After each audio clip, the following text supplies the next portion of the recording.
We should note that this is not correct to say that all religions lead a person to God or that only the past religions are different while the goal is common.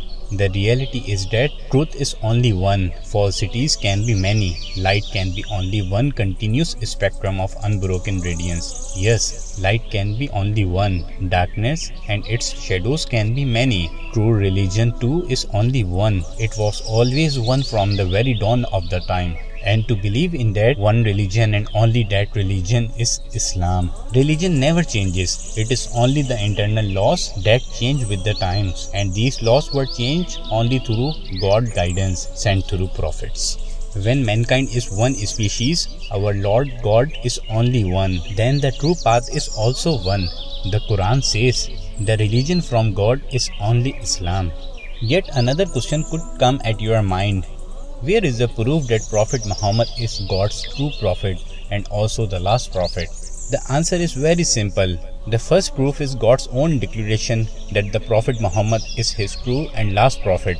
God announced this through his words, the Quran. The Quran is the word of God. Now to prove that the Quran is the word of God, the Quran itself has given evidences and arguments as mentioned earlier. These arguments have been upheld and stood their ground as none of these could be refuted till date. It is this true book that has announced that Prophet Muhammad is the true and the final prophet of God.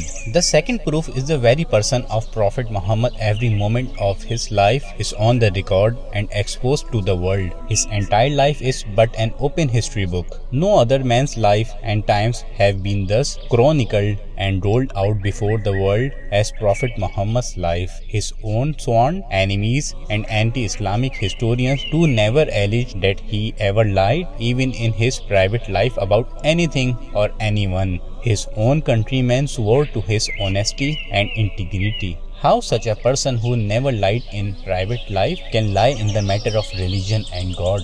This true prophet himself conveyed that he was the last prophet and that no prophet would come after him. He also did not give any prophecy about any prophet after him. And the third proof is the holy scriptures of all religions. All religious scriptures contains prophecies about a last prophet, a last Rishi, Antim Rishi, Narashans, Kaliki Avatar and Muhammad in Hindu scriptures and by his own name and other name in Christian, Buddhist and other scriptures mentioned earlier. The signs of this last prophet by which he can be recognized have also been detailed in all these holy books and they confirm to Prophet Muhammad only. Come to think of it, faith is essential not only for the life after death but is needed in the world and this life too. It is a case of obligation on man to worship one God. Anyone who deviates and parts company with God and boasts and kneels to other is worse than an animal. Why?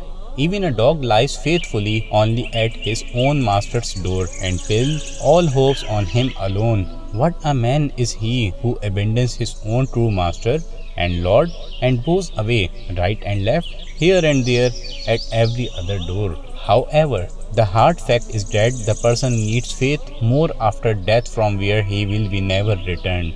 There he will not get a second death even if he were to beg for it. Their regrets and remorse will prove futile. If a man departs from the world without faith, then he will smolder and burn in the consuming fires of hell without a break forever. What happens when a tiny flame merely brushes us for a moment? We cry out in pain. How then will we able to stand a blazing fire which is 70 times hotter than this world's fire and in which one will be roasted alive perpetually?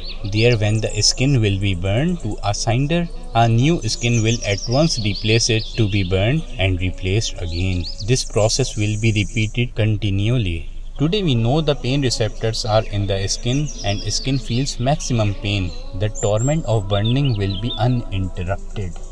Dear viewers, we have no clue as to when the death will strike. We are not sure even if we will be able to exhale the breath which we have just inhaled or if we will be able to breathe in a new breath. Before death catches up with you, there is still a chance. Know and feel your foremost and supreme obligation. Tomorrow we will be ushered into our Lord's presence. There, the first question to be asked of us will be about faith. I have my personal end too in this matter. On the judgment day, I do not wish that you turn around and say, I did not know. This fact was never conveyed to me. We trust that these sincere and true words have found a place in your heart. Then come and acknowledge and pledge that Ashhadu an la ilaha illallahu wa ashhadu anna Muhammadan abduhu wa rasuluhu. I testify that there is no God except the one God, and I testify that Muhammad is the servant and prophet of God. I repent and turn away from rejection of God, and I turn away from attaching partners to God. I turn away from all types of sins. I take a pledge that I will comply with the commands of my true master and God who has created me. I will also sincerely follow his true prophet Muhammad sallallahu alaihi wasallam. May God the kind and merciful keep you and me steadfast on this path until our last breath. Ameen. My dear friends, if you spend your life along with this belief and faith until the knock of death, then and only then will you realize and appreciate how this brother of yours has fulfilled the call of love for you. Keep in mind, it is quite possible that you could be arrested on account of your faith, but truth always wins. In this world too, truth is destined to win the day. However, if some trials do happen to come your way, then go through them with the thought that life in this world is transient and meant to last only for a few days. And of course, the trials are nothing in comparison of gaining God's pleasure and viewing Him face to face. Dear viewers, a matter of exceptional importance stands out now. This truth, this faith, is the right and trust of every other soul whom this right has not yet reached. Hence, it is an obligation upon you to pass forward this truth.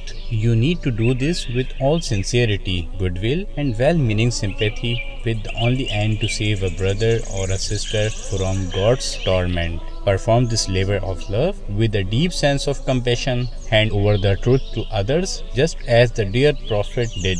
At the same time, pray to God for their guidance that they may realize and recognize the straight, the true path. Imagine for a moment the scene. A man is pacing near a blazing pit of fire. Just then, he sees a visually challenged man strolling ahead of him. This blind man, unaware of the pit of the fire ahead, strays towards its edge and falls over it into the pit. The person behind has been watching him calmly all this while. He does not move. He neither calls out to the man even once to caution him, nor does he move forward to hold him back or say, "Look out, your path leads straight into a pit of fire." Do you think such a person deserves to be called a human being? The minimum requirement of humanness is to stop that blind person, hold his hand, pull him back, save him, assure and promise him thus, as far as I can and as long as there's life in my veins, I will not let you fall in the fire. The point is clear. After accepting faith, every Muslim who has received the guidance of faith, the Prophet and the Quran becomes duty bound to do one thing. This one thing is to set about the task of salvaging and extricating those souls who are still entangled and caught up in the fire of polytheism, who are attaching partners to God and are rejecting God. Hold the hands of such people or their feet if needed, plead with them so that they adopt faith and do not keep blundering up the wrong path, following the wrong scent. It is a fact that words coming from the depth of a sincere heart, words flowing with compassion and selflessness, surely touch and move another's heart. It is a heart-to-heart matter. Even if a single person gains faith and finds God's real, true door through you, then you are truly exonerated and stand vindicated. Indeed, then you have truly worked the oracle. And that is exactly why God is so pleased with him who draws away another soul from polytheism and rejection of God and directs him onto the highway of truth. After accepting Islam and becoming the true servant of the true Lord and Master, you need to do certain things. To offer the 5 daily prayers becomes your first duty. Learn them. Offer them. These prayers will radiate peace in your soul and will enhance your love for God. In the month of Ramadan, you must fast. If you are wealthy, you must contribute a part of your wealth to the needy persons. Finally, if you can afford it, you must go for the pilgrimage of Hajj once in a lifetime. Beware, watch out.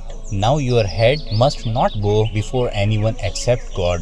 You now need to steer clear of the prohibited things like alcohol, gambling, usury, pork, bribes, etc. However, you may freely enjoy all those pure gifts of God which He has made permissible. You have now to read daily that pure word of God, the Quran. You must also observe the way of purification and hygiene. You must pray from the depths of your heart and soul for your friends, family, and relatives, and for all men and women walking on this earth, that they may live and die with faith, because faith alone is the first and last anchor of human civilization and society. In the dimly lit corridors of times gone by, there once stood a great prophet of God. He was Prophet Ibrahim. In an incident, he was forced into a fire. He walked into the flames, but not a hair of his was harmed. This was due to his faith. Today too, the power of faith can transform a fire into blossoms and can ward off any obstacle in the way of the true glowing path. If the faith of Ibrahim could stir our hearts again, fire and flames and embers all would turn to flowers again.